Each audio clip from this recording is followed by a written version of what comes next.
This is a network collaborative course in the sense that a big part of it is done together with a group from another university. This year, this is American University of Beirut. We work together with the students of this university and also with my colleague, Professor Elizabeth Saleh, an anthropologist from Beirut. And at the same time, it's also very much a field-based course. Each year we have some kind of a topic on which we focus more.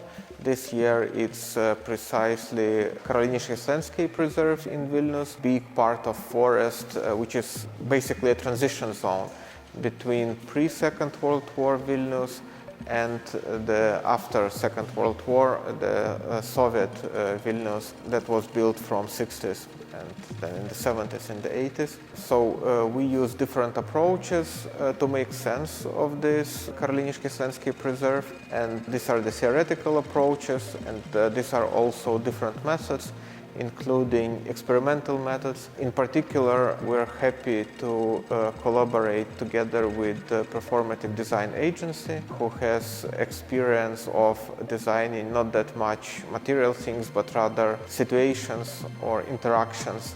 In case of this course, when looking at Karoliniškės landscape reserve, we thought that it would be very useful, very helpful for the students to try different roles and thus different attitudes towards the reserve, but also trying to understand how these different roles could interact, sometimes even in conflicting mode. At the end, even to develop a public campaign on behalf of this or that role, and try to envision, to try to understand how this public campaign would interact with other positions, what kind of statements it would include, what kind of arguments it would include, but also what kind of oppositions it is likely to trigger, it is likely to provoke. When we approached this workshop, so we wanted to say that there are many perspectives to nature, and we should respect all of these perspectives. That's why we created this role game. But we need to empathize and understand different approaches to nature.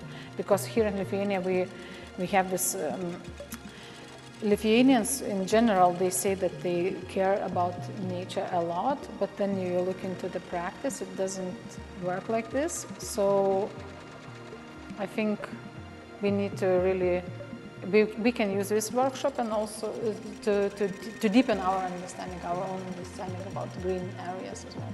It's a new topic for us. If usually in design practice there's kind of one stakeholder and then like a client and then the other kind of design company.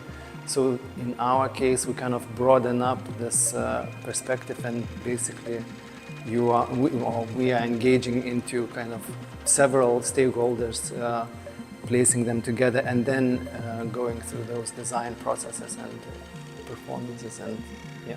And I think it's more focused on situations rather than objects. So it's objects and structures of objects, they help to create some situations and raise some questions. Yeah.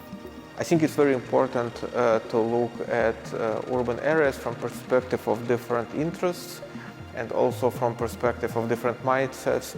And if to go deeper to the concepts of this course, I would even talk like different umwelts, like the notions from Jakob von Uexküll, whose text we read and discussed during the lecture before the hike, the field trip to Karoliniškės landscape reserve. I was very surprised when I looked into the data that students collected. I think it's super interesting, and I think what we see in the media is this opposition, like nature and people, almost, or like there's a lot of in media in Lithuania. This like people are fighting for trees and and then some people are not aware of that nature is important and so on.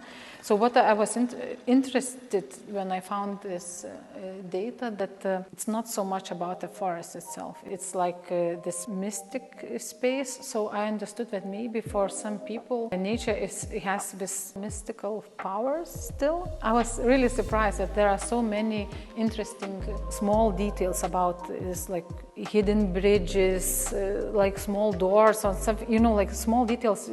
I was surprised that people still have this imagination about nature as something very mystical and mythical, and I think it added something new for myself as well. Also interesting example from other projects, I think when we work with communities, what we noticed that if we work with communities point to certain people who are responsible for decisions, for example. And then we say, okay, no, but you are also responsible for how you live. And it's not only certain people in community who are responsible, you are responsible yourself. So I think it creates inner conflict for the person because he would rather be invisible, you know. So sometimes we say, okay, you have to be visible in order not to live in the vision of different people, you know. So it's not about conflict with the groups, but it's conflict inside of you. You have to overcome or something like that. I think it's also very interesting and very relevant in the broader, let's say, institutional and discursive context, and namely the fact that Vilnius has become the Europe's green capital in 2025. So it's also very interesting to understand how such, I would say, quite unique natural phenomena as Karoliniškės landscape preserve in Europe, how they would be kind of rethought and practiced in a new way in context of this institutional and discursive reality, such as Vilnius, Europe's Green Capital 2025.